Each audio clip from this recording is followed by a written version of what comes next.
Hello everyone, I am Maitri from Rankbook Learning and Software Solutions.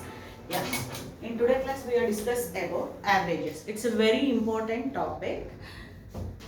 ಈ averages ಅಂತಿದೆ ಇದು banking exam ಅಲ್ಲಿ ಬರುತ್ತೆ, SSC ಅಲ್ಲಿ ಬರುತ್ತೆ, ರೈಲ್ವೆ ಎಕ್ಸಾಮ್ಸ್ ಅಲ್ಲಿ ಬರುತ್ತೆ, ಕ್ಯಾಟ್ ಎಕ್ಸಾಮ್ ಅಲ್ಲಿ ಬರುತ್ತೆ.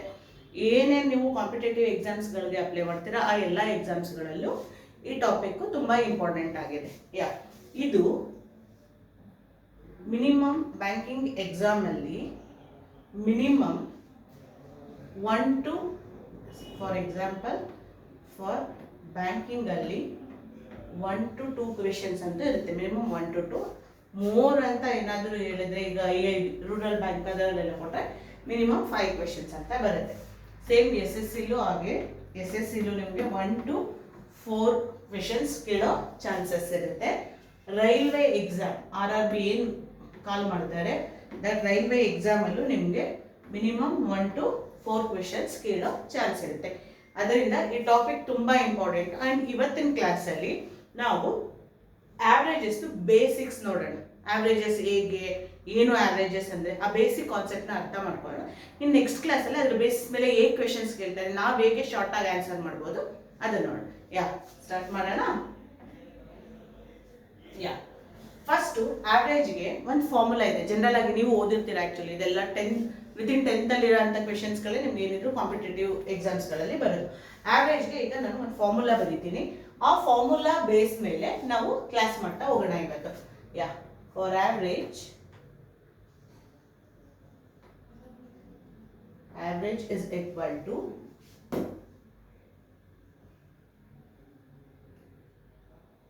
sum of observation by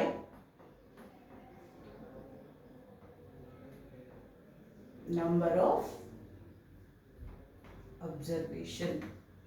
Sum of observation by number of. ಇದು ಬೇಸಿಕ್ ಫಾರ್ಮುಲಾ. ಇದು ಬೇಸಿಕ್ಸ್.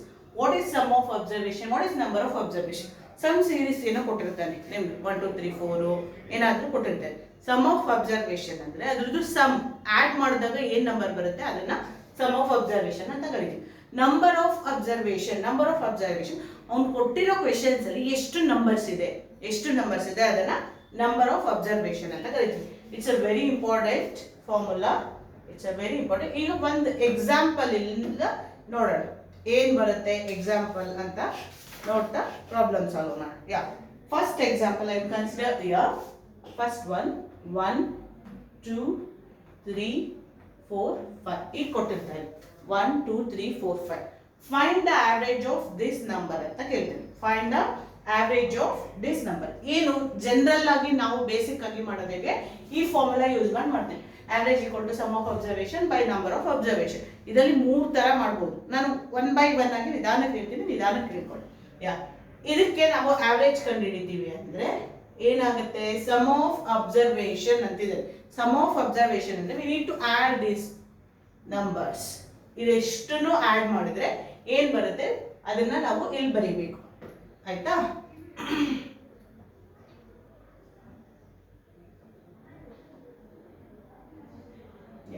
ಇಲ್ಲಿ ಬರೆಯೋಣ. ಎಷ್ಟು ಬರುತ್ತೆ ಅದ ಆಡ್ ಮಾಡಿದ್ರೆ ನಿಮ್ಗೆ ಗೊತ್ತು. 1 + 2 + 3 + 4 + 5 ಮಾಡಿದ್ರೆ you are getting 50. Number of observation means ಇಲ್ಲಿ ಎಷ್ಟು ನಂಬರ್ಸ್ ಇದೆ ಅನ್ನೋದನ್ನ ಕೌಂಟ್ ಮಾಡ್ಕೋಬೇಕು. 5 ಇದೆ ಅಲ್ವಾ? 5 ಇದೆ. ದೆನ್ ಈಗ ಇದನ್ನ ಸಿಂಪ್ಲಿಫೈ ಮಾಡಿ. 5 1s are 5 3s are. What is the average of this number? Average is 3. Yeah, come to the second one. Second one ಬರೋಣ.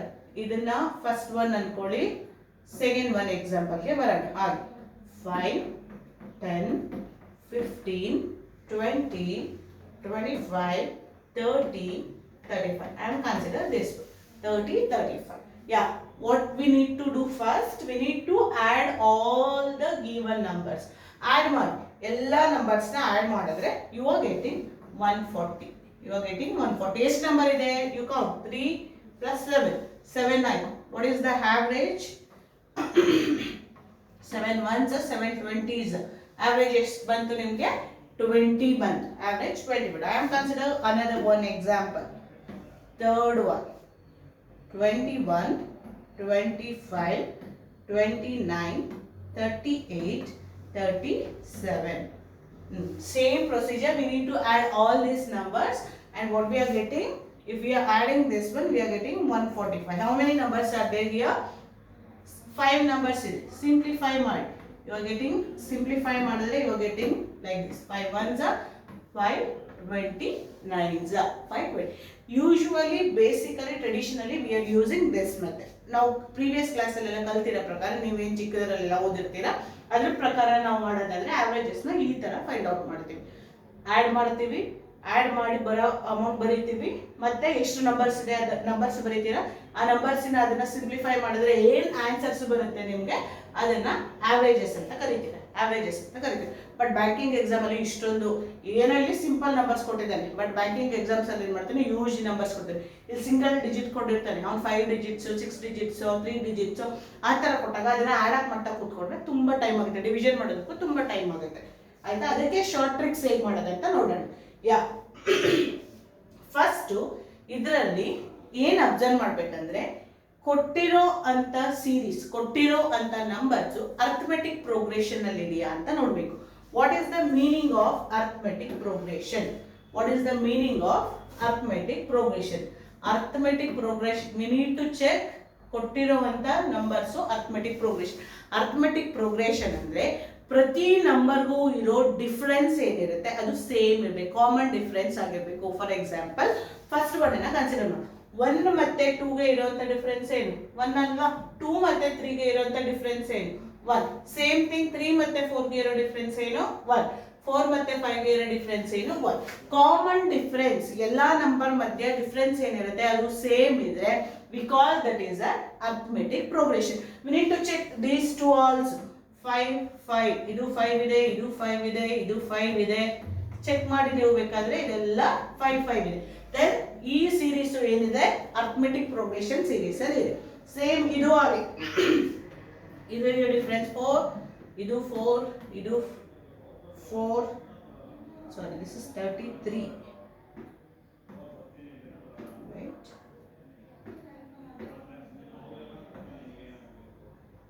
a minute.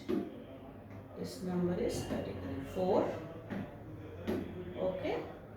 ನೆಕ್ಸ್ಟ್ ಇದಕ್ಕೂ 4 ಇದೆ, 4 ಇದೆ. ಈಗ ಎಲ್ಲ ಕಾಮನ್ ಡಿಫರೆನ್ಸ್ ಈ ಮೂರನ್ನು ನೋಡಿದಾಗ ನಿಮಗೆ ಕಾಮನ್ ಡಿಫರೆನ್ಸ್ ಏನಾಯ್ತು? 4 ಇದೆ. ಈ ತರ ಇದ್ರೆ ನಾವಿದನ್ನ ಅರ್ಥಮೆಟಿಕ್ ಪ್ರೋಗ್ರೆಷನ್ಸ್ ಅಂತ ಕರಿತೀವಿ. ಅರ್ಥಮೆಟಿಕ್ ಪ್ರೋಗ್ರೆಷನ್, ಅರ್ಥಮೆಟಿಕ್ ಪ್ರೋಗ್ರೆಷನ್ ಅಲ್ಲಿ ಇದ್ದಾಗ exact middle term, exact middle, ಈಗ ನಂಬರ್ 5 ನಂಬರ್ಸ್ ಇದೆ ಅಲ್ವಾ, ಇಲ್ಲಿ 5 ನಂಬರ್ಸ್ ಇದೆ, ಎಕ್ಸಾಕ್ಟ್ ಮಿಡಲ್ ಏನಿರುತ್ತೆ ಅದೇ ನಿಮ್ಗೆ ಏನಾಗುತ್ತೆ? ಆವರೇಜ್ ಆಗುತ್ತೆ. ಇಲ್ಲಿ 5 ನಂಬರ್ಸ್ ಇದೆ, you should check 1 2 3 4 5 exact middle. ಈ ಕಡೆಗೂ 2 ಬಿಡಿ, ಈ ಕಡೆಗೂ 2 ನಂಬರ್ಸ್ ಬಿಡಿ, ಈ ಕಡೆನೂ 2 ನಂಬರ್ಸ್ ಬಿಡಿ. ಎಕ್ಸಾಕ್ಟ್ ಮಿಡಲ್ ಅಲ್ಲಿ ಏನಿದೆ? 3 ಇದೆ. ಆನ್ಸರ್ ಏನಿದೆ? 3 is the average. 3 is the average. Same thing ಇಲ್ಲಿ ಈ ಕಡೆ 3 ನಂಬರ್ಸ್ ಇದೆ, ಈ ಕಡೆ 3 ನಂಬರ್ಸ್ ಇದೆ, ಎಕ್ಸಾಕ್ಟ್ ಮಿಡಲ್ ಏನಿದೆ? 20. ಇಲ್ಲಿರೋ ಆನ್ಸರ್ ಏನಿದೆ? 20 ಇದೆ. Same thing come to this one, ಈ ಕಡೆ 2 ನಂಬರ್ಸ್, ಈ ಕಡೆ 2 ನಂಬರ್ಸ್, ಎಕ್ಸಾಕ್ಟ್ ಮಿಡಲ್ ಅಲ್ಲಿ ಏನಿದೆ? 29 ನಂಬರ್ಸ್ ಇದೆ. 29 ಇಸ್ ದ ಆವರೇಜ್. ಯಾವಾಗ ನೀವು ಮಿಡಲ್ ನಂಬರ್ ಆವರೇಜ್ ಅಂತ ಹೇಳ್ಬೇಕಂದ್ರೆ ಗೊತ್ತಿರೋ ಅಂತ ನಂಬರು ಅರ್ಥಮೆಟಿಕ್ ಪ್ರೋಗ್ರೆಷನ್ ಅಲ್ಲೇ ಇರಬೇಕು. ಅರ್ಥಮೆಟಿಕ್ ಪ್ರೋಗ್ರೆಷನ್ ಅಲ್ಲಿ ಇದ್ದಾಗ ಎಕ್ಸಾಕ್ಟ್ ಮಿಡಲ್ ಟರ್ಮ್ ನ ವಿ ಆರ್ ಕನ್ಸಿಡರ್ ಏನಂತ ಹೇಳ್ತೀವಿ? ಆವರೇಜ್ ಅಂತ ಹೇಳ್ತೀವಿ. ಅರ್ಥಮೆಟಿಕ್ ಪ್ರೋಗ್ರೆಷನ್ ಆಗಿರಬೇಕು first one and exact middle term, exact middle term, exact middle term. Second one, second chance ಅನ್ನ ನಾನು ಎಕ್ಸ್ಪ್ಲೈನ್ ಮಾಡ್ತೇನೆ ಇನ್ನೊಂಥರ ಹೇಗೆ ನೋಡೋದು ಅಂತ. ಇಲ್ಲಿ ಅರ್ಥಮೆಟಿಕ್ ಪ್ರೋಗ್ರೆಷನ್ ಇರಬೇಕು, ಅರ್ಥಮೆಟಿಕ್ ಪ್ರೋಗ್ರೆಷನ್ ಇರಬೇಕು ಅಂಡ್ ಆವರೇಜ್ ಏನಾಗಿರುತ್ತೆ ಅಂದ್ರೆ highest number plus lowest number ಆಗಿರುತ್ತೆ. ಹೈಯೆಸ್ಟ್ ನಂಬರ್ ಮತ್ತೆ ಲೋಯೆಸ್ಟ್ ನಂಬರ್ ಬೈ 2 ಆಗುತ್ತೆ. For example highest number plus lowest number by 2. highest number plus lowest number by 2. ಈಗ ಇದು ಸರಿ ಇದೆಯಾ ಅಂತ ಒಂದ್ಸಲ ಚೆಕ್ ಮಾಡೋಣ. ಈಗ ಏನು 3 ಎಕ್ಸಾಂಪಲ್ಸ್ ಇದೆ ಅದನ್ನೇ ಕನ್ಸಿಡರ್ ಮಾಡಿ ಈಗ ಇದು ಸರಿ ಇದೆಯಾ ಅಂತ ನೋಡೋಣ. ಯಾ highest number ಯಾವುದು ಇದರಲ್ಲಿ 5, lowest number ಯಾವುದು ಇದರಲ್ಲಿ 1. 5 plus 1 ಏನಾಯಿತು 6. 5 plus 1 ಏನಾಯಿತು by 2 ಅಂದರೆ 6 by 2. 6 by 2 ಅಂದರೆ ಏನು ಬರುತ್ತೆ ಆನ್ಸರ್ ನಿಮಗೆ 3 ಬರುತ್ತೆ. that is highest number plus lowest number by 2 ಮಾಡಿದ್ರೆ you are getting average. but ಅದು arithmetic progression ಅಲ್ಲೇ ಇರಬೇಕು. arithmetic progression ಅಲ್ಲಿ ಇದ್ದಾಗ ಮಾತ್ರ we are using this one and this one, this one and this one. come to the next one. highest number 35, lowest number ಏನು 5 ಇದೆ. 35 plus 5 ಮಾಡಿದ್ರೆ ಎಷ್ಟಾಯಿತು 40. 40 by 2 ಮಾಡಿದ್ರೆ ಏನು ಬರುತ್ತೆ 20. 20 is the answer. 20 is the answer. come to the next one. highest number which one here 27, lowest number is 21. add ಮಾಡಿ ಎರಡನ್ನು add ಮಾಡಿದ್ರೆ ಎಷ್ಟು ಬರುತ್ತೆ 58 ಬರುತ್ತೆ. if you are adding these two you are getting 58. 58 by 2 ಮಾಡಿದ್ರೆ you are getting the exact answer is 29. 29 see ಆಯ್ತಾ. ಇದು ನೀವು ಈಸಿಯೆಸ್ಟ್ ಮೆಥಡ್ ಅಲ್ಲಿ ಮಾಡ್ತೀವಿ. ಎಲ್ಲಾನು ಆಡ್ ಮಾಡ್ಕೊಂಡು ಕೂತ್ಕೊಳ್ತೀನಿ ಅನ್ನೋದಕ್ಕಿಂತ ಕೊಟ್ಟಿರೋಂಥ ನಂಬರ್ಸ್ ಅರ್ಥಮೆಟಿಕ್ ಪ್ರೋಗ್ರೆಷನ್ ಇದ್ರೆ ಇವೆರಡನ್ನ ಯೂಸ್ ಮಾಡಬಹುದು. ಓಕೆ ಅರ್ಥ ಆಗಿದೆ ಅನ್ಕೋತೀನಿ. ಕೊಟ್ಟಿರುವಂತ ಸೀರೀಸ್ ಅಥವಾ ನಂಬರ್ಸ್ ಅರ್ಥಮೆಟಿಕ್ ಪ್ರೋಗ್ರೆಷನ್ ಅಲ್ಲೇ ಇರಬೇಕು. ಅರ್ಥಮೆಟಿಕ್ ಪ್ರೋಗ್ರೆಷನ್ ಅಲ್ಲಿ ಇದ್ರೆ ಎಕ್ಸಾಕ್ಟ್ ಮಿಡಲ್ ಟರ್ಮ್ ನ we are consider average. Next highest number plus lowest number ಇದ್ರೆ by 2 ಅವೆರಡನ್ನ ಆಡ್ ಮಾಡಿ by 2 ಮಾಡಿದ್ರೆ you are getting average. Yeah ma'am ಇಲ್ಲೇನೋ 5 ನಂಬರ್ಸ್ ಇದೆ, ಇಲ್ಲಿ 7 ಇದೆ, ಇಲ್ಲಿ 5 ಇದೆ, ಎಲ್ಲ ಆಡ್ ನಂಬರ್ಸ್ ಇದೆ. ಅದಕ್ಕೆ ನೀವು ಎಕ್ಸಾಕ್ಟ್ ಮಿಡಲ್ ನಂಬರ್ ತಗೊಂಡು ಅದರ ಆವರೇಜ್ ಇದ್ರೆ what about even numbers total ಆಗಿ 8 ನಂಬರ್ ಇತ್ತು 4 ನಂಬರ್ ಇತ್ತು ಆಗ ಏನು ಮಾಡೋದು. ಯಾ ಆಗ ಏನು ಮಾಡೋದು ಅಂತ we are checking here. Okay yeah ಈಗ ಅದನ್ನ ಚೆಕ್ ಮಾಡೋಣ. ಓಕೆ ಯಾ ಈಗ ಒಂದು ಎಕ್ಸಾಂಪಲ್ ಕನ್ಸಿಡರ್ ಮಾಡೋಣ. ಈ ಎಕ್ಸಾಂಪಲ್ ನಾ ಆಮ್ ಕನ್ಸಿಡರ್ 3 6 9 12. 3 6 9 12. ಇಲ್ಲಿ ಎಷ್ಟು ನಂಬರ್ ಇದೆ 4 ನಂಬರ್ ಇದೆ. ಅರ್ಥಮೆಟಿಕ್ ಪ್ರೋಗ್ರೆಷನ್ ಅಲ್ಲಿ we need to check that one first. Arithmetic progression ಅಲ್ಲಿ ಇದೆಯಾ 3 ಗೂ 6 ಗೂ ಡಿಫರೆನ್ಸ್ ಇರೋದು 3, 6 ಗೂ 9 ಗೂ ಡಿಫರೆನ್ಸ್ ಇರೋದು 3, 9 ಗೂ 12 ಗೂ ಡಿಫರೆನ್ಸ್ ಇರೋದು 3. ಏನಾಯ್ತು ಕಾಮನ್ ಡಿಫರೆನ್ಸ್ ಏನಿದೆ ಆ ಕಾಮನ್ ಡಿಫರೆನ್ಸ್ ಏನಿದೆ ಎಲ್ಲಾ ನಂಬರ್ಸ್ ಮಧ್ಯೆನೂ equal ಇದೆ. then we easily say that the given series is in arithmetic progression. arithmetic progression ಅಲ್ಲಿ ಇದೆ ಅಂತ ನಾವು ಹೇಳ್ಬೋದು. ಹಾಗಾದ್ರೆ ಈಗ ಏನ್ ಮಾಡಬೇಕು ನಾನು ಎರಡೂ ಮೆಥಡ್ ಹೇಳಿದೆ ಅದನ್ನ ಇಲ್ಲಿ ಫಾಲೋ. ಫಸ್ಟ್ ಒನ್ ಏನಂದ್ರೆ ಈಗ ಈ ಕಡೆ 2 ನಂಬರ್ ಆಗೋಯ್ತು, ಈ ಕಡೆ 2 ನಂಬರ್ ಎಕ್ಸಾಕ್ಟ್ ಮಿಡಲ್ ಅಲ್ಲಿ ಇರೋದನ್ನ ನಾವು ಐಡೆಂಟಿಫೈ ಮಾಡ್ಬೇಕಲ್ವಾ. ಎಕ್ಸಾಕ್ಟ್ ಮಿಡಲ್ ಅಲ್ಲಿ ಯಾವುದು ಅಂತ ಹೇಳಕ್ ಬರಲ್ಲ. ಆಗೇನ್ ಮಾಡ್ಬೇಕಂದ್ರೆ ಎಕ್ಸಾಕ್ಟ್ ಮಿಡಲ್ ಅಲ್ಲಿ ಯಾವುದು 2 ಬರುತ್ತೆ ಅದನ್ನ ಆಡ್ ಮಾಡಿ by 2 ಮಾಡಬೇಕು. ಎಕ್ಸಾಕ್ಟ್ ಮಿಡಲ್ ಅಲ್ಲಿ ಯಾವ್ದು ಬರುತ್ತೆ ಅದನ್ನ ಆಡ್ ಮಾಡಿ by 2. 6 plus 9 by 2. 6 plus 9 by 2. What you are getting? 15 by 2 is 7.5. 7.5. ಆಯ್ತಲ್ವಾ. This is the average of this number. Second one ಹೇಳಿದೆ ನಾನು highest number plus lowest number by 2. arithmetic progression ಅಲ್ಲಿ we are using that trick also. Yeah, which one is highest number here? Highest number is 12 and lowest number is 3. add those two number. highest number plus lowest number by 2 you are getting 15 by 2. then answer is 7.5. ನೀವು ಯಾವುದೇ method ಅಲ್ಲಿ ಮಾಡಿದ್ರು answer ಒಂದೇ ಬರುತ್ತೆ. ನನಗೆ ಗೊತ್ತಿಲ್ಲ ಇದೆಲ್ಲ ಅಂತಂದ್ರೆ just you add all this add ಮಾಡಿದ್ರು ಅದೇ ಆನ್ಸರ್ ಬರುತ್ತೆ. ಏನು ಚೇಂಜಸ್ ಇಲ್ಲ ಕಣ್ರಿ. ಇಲ್ಲಿ 6 plus 3 ಏನಾಯ್ತು 9 ಆಯ್ತು. 9 plus 9 ಏನಾಯ್ತು 18 ಆಯ್ತು. 18 ಆಯ್ತು. 18 plus 12 ಏನಾಯ್ತು 6 plus 3 ಆಡ್ ಮಾಡಿ ನೀವು ಡಿವೈಡ್ ಮಾಡಿದ್ರು you are getting the same answer. Sorry you are getting the add ಮಾಡ್ಬಿಟ್ಟು 4 ಡಿವೈಡ್ ಮಾಡಿದ್ರೆ ಬರುತ್ತೆ. ಬಟ್ ಅದೆಲ್ಲ ಲೆಂತಿ ಆಗುತ್ತೆ. ಇದೇನಾಗುತ್ತೆ ನಿಮಗೆ ಶಾರ್ಟ್ ಟ್ರಿಕ್ ಆಗುತ್ತೆ. ಇದೇನಾಗುತ್ತೆ ಶಾರ್ಟ್ ಟ್ರಿಕ್. ನೀವು ಡೈರೆಕ್ಟ್ ನನಗೆ ಇದು ಗೊತ್ತಾಗ್ಲಿಲ್ಲ ಅಂದ್ರೆ ಆ ಮೆಥಡ್ ಅಲ್ಲಿ ಮಾಡೋದು ಪ್ರಾಕ್ಟೀಸ್ ಮಾಡಿದ್ರೆ ಗೊತ್ತಾಗೋಗುತ್ತೆ ನಿಮಗೆ. 18 plus 12 ಏನಾಗುತ್ತೆ ನೀವು ಆಡ್ ಮಾಡಿದ್ರೆ ಜನರಲ್ ಆಗಿ ಮಾಡ್ತೀನಿ. Average is equal to sum of observation by total number ಅಂದ್ರೆ 30 by 4. 30 by 4 ಮಾಡಿದ್ರೆ you are getting 7.5 same answer ಬರುತ್ತೆ ನೀವು ಯಾವುದೇ ಮೆಥಡ್. ಬಟ್ ಕಾಂಪಿಟೇಟಿವ್ ಎಕ್ಸಾಮ್ಸಲ್ಲಿ ಟೈಮ್ ಕನ್ಸಂಪ್ಷನ್ನ ತುಂಬ ಕಡಿಮೆ ತೊಗೋಬೇಕು ನಾವು ಮಾಡಬೇಕಂದ್ರೆ. ಒಂದೇ ಕ್ವೆಶನ್ಗೆ ನೀವು 15 ಮಿನಿಟ್ಸ್ ತೊಗೊಂಡ್ರೆ ಮಾಡೋಕ್ಕಾಗಲ್ಲ. ಬ್ಯಾಂಕಿಂಗ್ ಎಕ್ಸಾಮ್ಸಲ್ಲಿ ಯೂಶ್ವಲಿ ಒಂದು ಕ್ವೆಶನ್ ಸಾಲ್ವ್ ಮಾಡೋದಕ್ಕೆ ನಿಮ್ಗಿರೋ time 38 seconds, not a minute, 38 seconds ಅಷ್ಟೇ. ನೀವೇನಾಗುತ್ತೆ, ನೀವು ಆ ಕ್ವೆಶನ್ ಓದೋಷ್ಟ್ರೊಳಗೆ ನಿಮ್ಗೆ ಕೊಟ್ಟಿರೋ ಟೈಮ್ ಮುಗ್ದೋಗಿರುತ್ತೆ. ಅದಕ್ಕೋಸ್ಕರ ಆದಷ್ಟು ಎಷ್ಟು ಶಾರ್ಟೆಸ್ಟ್ ಮೆಥಡಲ್ಲಿ ಕಲ್ತ್ಕೋತೀವಿ ಅದು ತುಂಬ ಯೂಸ್ಫುಲ್ ಆಗುತ್ತೆ. ಇದು ನಿಮಗೆ ಈವನ್ ನಂಬರ್ಸ್ ಕೊಟ್ಟಾಗ ಆವ್ರೇಜನ್ನ ಕಂಡುಹಿಡಿಯೋ ಮೆಥಡ್ ಆಗುತ್ತೆ. ಯಾ ಆಯ್ತಾ? ನೆಕ್ಸ್ಟ್ ಮುಗೀತಲ್ವಾ? ಯಾ ಒಂದಷ್ಟು ಎಕ್ಸಾಂಪಲ್ಸ್ ನೋಡೋಣ. ಈಗ ಒಂದು ಎಕ್ಸಾಂಪಲ್ಸ್ ನೋಡೋಣ.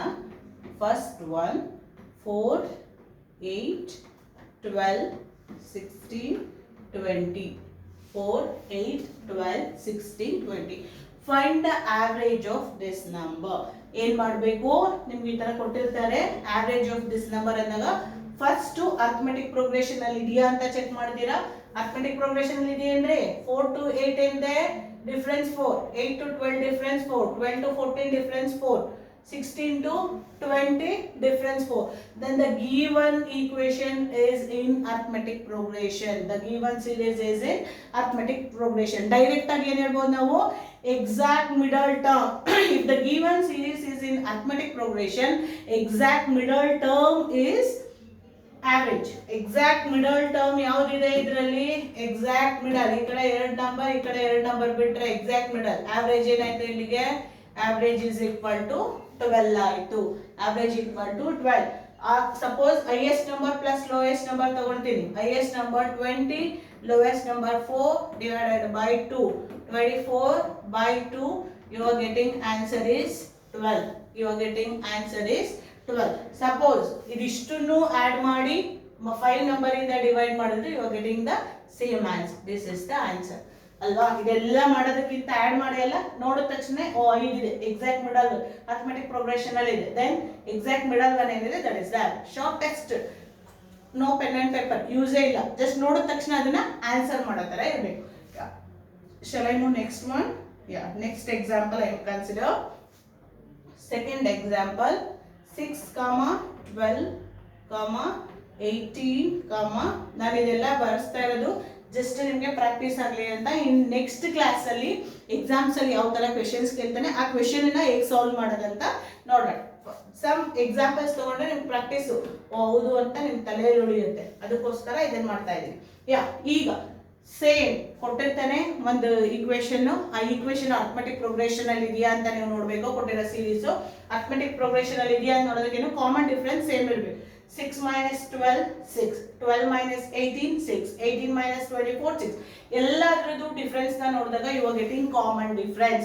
ಕಾಮನ್ ಡಿಫ್ರೆನ್ಸ್ ಇದೆ ಅಂದ್ರೆ the given question is in arithmetic progression. Arithmetic progression exact middle one is average ಆಗುತ್ತೆ. ಎಕ್ಸಾಕ್ಟ್ ಮಿಡಲ್ ಒನ್ ನೋಡೋದಕ್ಕೆ ಇಲ್ಲೂ 3 ಇದೆ, ಇಲ್ಲೂ 3 ಇದೆ. ಎಕ್ಸಾಕ್ಟ್ ಮಿಡಲ್ ಒನ್ ನಾವು ಹೇಳಕ್ಕಾಗಲ್ಲ. ಆಗೇನ್ ಮಾಡೋದಕ್ಕೆ ಹೇಳಿದೀನಿ, ಮಧ್ಯ ಇರೋ ಅಂತ 2 ನಂಬರ್ಸ್ ನ you should add and divided by 2. ಮಧ್ಯ ಏನಿದೆ ಆ ನಂಬರ್ನ ಆಡ್ ಮಾಡಿ ಡಿವೈಡ್. 18 plus 24 by 2 ಮಾಡಿದ್ರು ಬರುತ್ತೆ. ಆರ್ ಲಾಸ್ಟ್ ಅಲ್ಲಿ ಇರೋ ಹೈಯೆಸ್ಟ್ ನಂಬರ್ ಮತ್ತೆ ಲೋಯೆಸ್ಟ್ ನಂಬರ್ ನ ಆಡ್ ಮಾಡಿ by 2 ಮಾಡಿದ್ರು you are getting answer 42 by 2. ಇದನ್ನ ಆಡ್ ಮಾಡಿದ್ರು you are getting 42 by 2. Answer ಏನ್ ಬರುತ್ತೆ? 21. ಆನ್ಸರ್ ಏನ್ ಬರುತ್ತೆ? 21. ನೀವು ಯಾವ ಮೆಥಡ್ ಅಲ್ಲಿ ಮಾಡಿದ್ರು ಆನ್ಸರ್ ಸೇಮ್ ಬರುತ್ತೆ. ಇದೊಂದು ಮೆಥಡ್ ಆಗುತ್ತೆ, ಇದೊಂದು ಮೆಥಡ್ ಆಗುತ್ತೆ. ನಿಮ್ಗೆ ಯಾವ್ದು ಈಸಿ ಎಷ್ಟಾಗಿರುತ್ತೆ ಆ ಮೆಥಡ್ ಅಲ್ಲಿ ನೀವು ಅದನ್ನ ಯೂಸ್ ಮಾಡಿ ಆನ್ಸರ್ನ ಕಂಡುಹಿಡಿಬಹುದು. ಅರ್ಥ ಆಗಿದೆ ಅನ್ಕೊಳ್ತೀನಿ. ಯಾ ಅಲ್ಲ? ಯಾ ನೆಕ್ಸ್ಟ್ ಒನ್ ನೋಡೋಣ. ಹಾಗೆ ಇದೊಂದು ಕೊಡ್ತೀನಿ, ನೀವೇ ನೋಡಿ. 45, 49, 51, 54, 59. What is the average of this number? What is the average of this number? This is third example. Third example. 45, 49, 51, 54, 59. What we are doing first ನಾವ್ ಏನ್ ಮಾಡಬೇಕು, ಇಲ್ಲಿ ಕಾಮನ್ ಡಿಫರೆನ್ಸ್ ಸೇಮ್ ಇದೆಯಾ ಅಂತ ಚೆಕ್ ಮಾಡಬೇಕು. ಕಾಮನ್ ಡಿಫರೆನ್ಸ್ ನ check ಮಾಡೋಣ. 45, 49 ಗೆ ಇರೋ ಡಿಫರೆನ್ಸ್ ಏನು? 4. 49 52 ಇರೋ ಡಿಫ್ರೆನ್ಸ್ ಏನು 2, 51 54 ಇರೋ ಡಿಫ್ರೆನ್ಸ್ ಏನು 3, 54 59 ಇರೋ ಡಿಫ್ರೆನ್ಸ್ ಏನು 5. Then the given question is not in arithmetic progression. ಕೊಟ್ಟಿರೋ ಕ್ವೆಶನ್ಸ್ ಇಲ್ಲಿ ಎಲ್ಲಾದ್ರೂ ಡಿಫ್ರೆನ್ಸ್ ಬೇರೆ ಬೇರೆ ಬರ್ತಾ ಇದೆ. ಒಂದು 4 ಬರ್ತಿದೆ, ಒಂದು 2 ಬರ್ತಿದೆ, ಒಂದು 3 ಬರ್ತಿದೆ, ಒಂದು 5 ಬರ್ತಿದೆ. ಆ ತರ ಇದ್ದಾಗ ಎಕ್ಸಾಕ್ಟ್ ಮಿಡಲ್ ಟರ್ಮ್ ತಗೊಳಕ್ಕಾಗಲ್ಲ. Highest number plus lowest number by 2 ತಗೊಳಕ್ಕಾಗಲ್ಲ. ಎಕ್ಸಾಕ್ಟ್ ಮಧ್ಯದಲ್ಲಿ ಇರುವಂತ 2 ನಂಬರ್ ತಗೊಂಡು ಬೈ 2 ಮಾಡಕ್ಕಾಗಲ್ಲ. ಅರ್ಥಮೆಟಿಕ್ ಪ್ರೋಗ್ರೆಷನ್ ಆಗಿಲ್ಲದೆ ಇರೋ ಕಾರಣ ಅದು ಯಾವ ಮೆಥಡ್ ಅಲ್ಲೂ ನಾವು ಇದನ್ನ ಸಾಲ್ವ್ ಮಾಡಕ್ಕಾಗಲ್ಲ. ವಾಟ್ ವಿ ಡೂ ಹಿಯರ್, ಏನ್ ಮಾಡ್ಬೇಕು ನಾವಿಲ್ಲಿ? ಹಾಗಾದ್ರೆ ಈ ತರ ಕೊಟ್ಟಾಗ ಒಂದು ಎಲ್ಲಾನು ಆಡ್ ಮಾಡಿ ಎಷ್ಟು ನಂಬರ್ ಕೊಟ್ಟಿದ್ದಾರೆ ಅದನ್ನ ಡಿವೈಡ್ ಮಾಡ್ಬೇಕು, ಎಲ್ಲಾನು ಆಡ್ ಅಪ್ ಮಾಡ್ಬೇಕು. ಇದೆಲ್ಲ ಆಡ್ ಮಾಡಿದ್ರೆ ಕಾಮನ್ ಆಗಿ ಈಕ್ವೇಶನ್ ಯೂಸ್ ಮಾಡ್ತಿರಲ್ಲ, average is equal to sum of observation by total number of observation. Sum of observation ಇದಿಷ್ಟನ್ನು ಆಡ್ ಅಪ್ ಮಾಡಿದ್ರೆ ಯು ಆರ್ ಗೆಟಿಂಗ್ 258. ಎಷ್ಟಿದೆ? 5 ಇದೆ. ಹೇಗಾಯ್ತು 258? ಡೈರೆಕ್ಟ್ ಆಗಿ ಬರ್ಬಿಟ್ರಿ ಅಂತೀರಾ, ಅಲ್ಲ. 40 5 ಡಿಜಿಟ್ ಯೂನಿಟ್ ಡಿಜಿಟ್ ಅಲ್ಲಿ ಇರೋದು ಬಿಡಿ. 40 ಪ್ಲಸ್ 40 ಎಷ್ಟಾಯ್ತು? 80. 50 ಪ್ಲಸ್ 50 ಪ್ಲಸ್ 50 ಎಷ್ಟಾಯ್ತು? 150. ಇದಿಷ್ಟನ್ನು ಆಡ್ ಅಪ್ ಮಾಡಿದ್ರೆ ಎಷ್ಟಾಯ್ತು? 230. ಈಗ ಯೂನಿಟ್ ಡಿಜಿಟ್ ಪ್ಲಸ್ ಅಲ್ಲಿ ಇರೋದನ್ನ ಆಡ್ ಮಾಡಿ. 9 plus 1 10, 10 plus 4 14, 14 plus 9 23, 23 plus 5 29, 23 plus 9 28. ಇದಿಷ್ಟನ್ನು ಆಡ್ ಮಾಡಿದ್ರೆ ಎಷ್ಟಾಯ್ತು? 258. ಅದನ್ನೇ ನಾನು ಡೈರೆಕ್ಟ್ ಆಗಿ ಬರ್ದಿರೋದು 258 ಬೈ ಎಷ್ಟು ನಂಬರ್ ಇದೆ? 5. ಇದರಿಂದ ಇದನ್ನ ಕ್ಯಾನ್ಸಲ್ ಮಾಡಿದ್ರೆ ಯು ಆರ್ ಗೆಟಿಂಗ್ 5 1s 0.3 ಆಗುತ್ತೆ. 51.6 is the answer. 51.6 is the correct answer. Correct answer. ಇದನ್ನ ಇನ್ನೊಂದು ಮೆಥಡ್ ಅಲ್ಲಿ ಮಾಡೋಣ. ನಾವು ಇನ್ನೊಂದು ಮೆಥಡ್ ಏನಿದೆ ಅದನ್ನ ಹೇಳ್ಕೊಡ್ತೀವಿ. Okay, wait a minute. ಇದು ಬೇಡ. ಇದನ್ನೇ ನಾವೇನ್ ಹೇಳ್ತೀವಿ? ಈಕ್ವಲ್ ಡಿಸ್ಟ್ರಿಬ್ಯೂಷನ್ ಅಂತ ಕರಿತೀವಿ. If in case the given series ಅಥವಾ ಕ್ವೆಶನ್ ಅರ್ಥಮೆಟಿಕ್ ಪ್ರೋಗ್ರೆಷನ್ ಫಾರ್ಮ್ಯಾಟ್ ಅಲ್ಲಿ ಇಲ್ಲ ಅಂದ್ರೆ equal distribution, we are call that one equal distribution.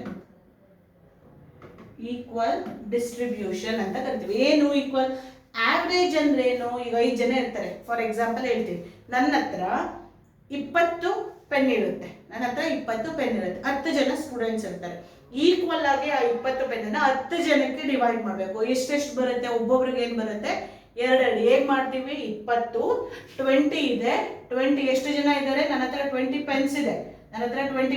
ಎಷ್ಟು ನಂಬರ್ ಆಫ್ ಸ್ಟೂಡೆಂಟ್ಸ್ ಇದ್ದಾರೆ? 10 ನಂಬರ್ ಆಫ್ ಸ್ಟೂಡೆಂಟ್ಸ್ ಇದ್ದಾರೆ. ಆಗ ಇದನ್ನು ಸಿಂಪ್ಲಿಫೈ ಮಾಡಿದ್ರೆ ಎಷ್ಟು ಬರುತ್ತೆ? ಈಚ್ ಸ್ಟೂಡೆಂಟ್ಸ್ಗೆ ನಾನು ಕೊಡಬಹುದಾದಂತ ಪೆನ್ಸ್ ಎಷ್ಟಾಗುತ್ತೆ? 2 ಆಗುತ್ತೆ. ಅಂದ್ರೆ ಆವರೇಜ್ ಅಂದ್ರೆ ಪ್ರತಿಯೊಬ್ಬರಿಗೂ ಈಕ್ವಲ್ ಆಗಿ ಡಿಸ್ಟ್ರಿಬ್ಯೂಟ್ ಮಾಡೋದನ್ನ ಈಕ್ವಲ್ ಡಿಸ್ಟ್ರಿಬ್ಯೂಷನ್ ಆರ್ ಆವರೇಜ್. ಆವರೇಜ್ಗೆ ಇನ್ನೊಂದು ನೇಮ್ ಅಂದ್ರೆ ಈಕ್ವಲ್ ಆಗಿ ಡಿಸ್ಟ್ರಿಬ್ಯೂಟ್ ಮಾಡೋದು ಅಂತ. ಈಕ್ವಲ್ ಡಿಸ್ಟ್ರಿಬ್ಯೂಷನ್ ಮೆಥಡ್ ಅಲ್ಲಿ ಈ ಕೊಟ್ಟಿರೋ ಪ್ರಾಬ್ಲಮ್ ನ ನಾನು ಜನರಲ್ ಆಗಿ ಮಾಡೋದನ್ನ ಹೇಳ್ಕೊಟ್ಟಿದ್ದೀನಿ. 51.6 ಬಂದಿದೆ.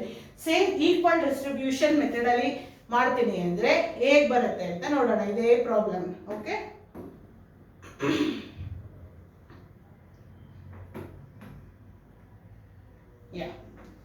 Equal distribution. Okay, equal distribution ಅಲ್ಲಿ ಹೇಗಾಗುತ್ತೆ? ಈಕ್ವಲ್ ಡಿಸ್ಟ್ರಿಬ್ಯೂಷನ್ ಅಲ್ಲಿ ಈ ನಂಬರ್ಸ್ ನ ನೋಡಿದಾಗ, ಅಬ್ಸರ್ವ್ ಮಾಡಿದಾಗ ಯಾವುದೋ ಒಂದು ನಂಬರ್ಗೆ ಈಕ್ವಲ್ ಆಗಿದೆ, ನಿಯರ್ ಅಲ್ಲಿ ಇದೆ ಅಂತ ಅನ್ಕೊಳ್ಳೋಣ. ಈ ಕಡೆ ನೋಡಿದ್ರೆ 50 ಪ್ಲಸ್ ಇದೆ, ಈ ಕಡೆ ನೋಡಿದ್ರೆ 50 ಮೈನಸ್ ಇದೆ ಅಲ್ವಾ? ಒಂದು ಆವರೇಜ್ ಅಲ್ಲಿ 50ಗೆ ನಿಯರ್ ಇದೆ ಅಂತ ಅನ್ಕೊಳ್ಳೋಣ.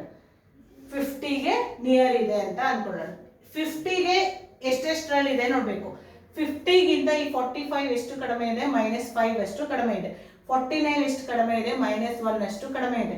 51 ಎಷ್ಟಿದೆ? +1 ಅಷ್ಟು ಜಾಸ್ತಿ ಇದೆ. 54 ಎಷ್ಟಿದೆ? 50ಗಿಂತ +4 ಅಷ್ಟು ಜಾಸ್ತಿ ಇದೆ. 59 ಎಷ್ಟಿದೆ? +9 ಅಷ್ಟು ಜಾಸ್ತಿ ಇದೆ. ಈಗ ಇದಿಷ್ಟನ್ನು ಸಿಂಪ್ಲಿಫೈ ಮಾಡಬೇಕು. +1 -1 ಗೆಟ್ ಕ್ಯಾನ್ಸಲ್. ಇದೆರಡನ್ನು ಆಡ್ ಅಪ್ ಮಾಡಿದ್ರೆ ಯು ಆರ್ ಗೆಟಿಂಗ್ -1. -1 +9 ನ ಮಾಡಿದ್ರೆ ಯು ಆರ್ ಗೆಟಿಂಗ್ +8. ಈ 50 ಏನ್ ತಗೊಂಡಿರ್ತೀರಾ ಅದ್ರ ಜೊತೆಗೆ +8. ಎಷ್ಟು ನಂಬರ್ಸ್ ಇದೆ ಅದನ್ನ ತಗೋಬೇಕು ನೀವು. 5 ನಂಬರ್ ಇದೆ ಅಲ್ವಾ? 5. 50 ಪ್ಲಸ್ 5 ಇಂದ ಇದನ್ನು ಡಿವೈಡ್ ಮಾಡಿದ್ರೆ 1.6 ಬರುತ್ತೆ. Answer is 51.6. Answer is 51.6. ಯಾಕೆ ಮೇಡಮ್ ನಾವು 50ನೇ ತಗೋಬೇಕು? 50 ಬೇಡ, 40ನೇ ತಗೊಳ್ಳಿ, 60ನೇ ತಗೊಳ್ಳಿ. ಯಾಕಂದ್ರೆ ಅದೆಲ್ಲ ತಗೊಂಡಾಗ ಈ ಡಿಫ್ರೆನ್ಸಸ್ ಏನಾಗೋಗುತ್ತೆ, ನೀವು 60 ತಗೊಂಡ್ರೆ 45 60ಗೆ 15, 15 ಜಾಸ್ತಿ ಆಗುತ್ತೆ. ಎರಡಕ್ಕೂ ನಿಯರ್ ಬೈ ಇರೋದು ಯಾವ್ದಿರುತ್ತೆ ಅದು. ನೀವು 40 ತಗೊಂಡ್ ಮಾಡಿದ್ರು ಕರೆಕ್ಟ್ ಆನ್ಸರ್ ಬರುತ್ತೆ, 60 ತಗೊಂಡ್ ಮಾಡಿದ್ರು ಕರೆಕ್ಟ್ ಆನ್ಸರ್ ಬರುತ್ತೆ. ನಿಯರ್ ಬೈ ಯಾವ್ದಿರುತ್ತೆ ಆ ನಂಬರನ್ನ ನಾವು ಕನ್ಸಿಡರ್ ಮಾಡಿದ್ರೆ ಈಸಿಯೆಸ್ಟ್ ಆಗಿ ಮಾಡ್ಬೋದು. ಈ ತರ ವ್ಯಾಲ್ಯೂನ ಫೈಂಡ್ ಔಟ್ ಮಾಡೋದನ್ನ ನಾವು ಈಕ್ವಲ್ ಡಿಸ್ಟ್ರಿಬ್ಯೂಷನ್ ಅಂತ ಕರಿತೀವಿ. Equal distribution. ಇದಿಷ್ಟು ಅರ್ಥ ಆಗಿದೆ ಅನ್ಕೋತೀನಿ. ಇದಿಷ್ಟು ಬೇಸಿಕ್ಸು. ಇದಿಷ್ಟು ಕರೆಕ್ಟಾಗಿ ಏನೇನು ಮಾಡಿದ್ದೀನಿ ಅದನ್ನ ಕರೆಕ್ಟಾಗಿ ಇನ್ನೊಂದ್ಸಲ ಪಾಸ್ ಮಾಡಿ ಅರ್ಥ ಮಾಡ್ಕೊಳಕ್ಕೆ ಟ್ರೈ ಮಾಡಿ. ಏನಾದರೂ ಡೌಟ್ಸ್ ಇದ್ರೆ ಕಮೆಂಟ್ ಸೆಕ್ಷನಲ್ಲಿ ಕಮೆಂಟ್ ಮಾಡಿ, ನಾನು ನಿಮ್ಮ ಡೌಟ್ಸ್ನ ಕ್ಲಿಯರ್ ಮಾಡ್ತೀನಿ. ಇದಿಷ್ಟು important. Averages very very simple topic. ಕರೆಕ್ಟಾಗಿ ಓದ್ಬಿಟ್ರೆ ಏನೂ ಇಲ್ಲ. ಆದಷ್ಟು ಟ್ರೈ ಮಾಡಿ ಅರ್ಥ ಮಾಡ್ಕೊಳ್ಳೋದಕ್ಕೆ. ನೆಕ್ಸ್ಟ್ ಕ್ಲಾಸಲ್ಲಿ ನಾನು ಇದರ ಬೇಸಿಸ್ ಮೇಲೆ ಬ್ಯಾಂಕಿಂಗ್ ಎಕ್ಸಾಮ್ಸಲ್ಲೆಲ್ಲ ಯಾವ ರೀತಿ ಕ್ವೆಶನ್ಸ್ ಕೇಳ್ತಾರೆ ಅದನ್ನು ಸಾಲ್ವ್ ಮಾಡ್ತಾ ಹೋಗೋಣ one by one. Okay? Okay, thank you.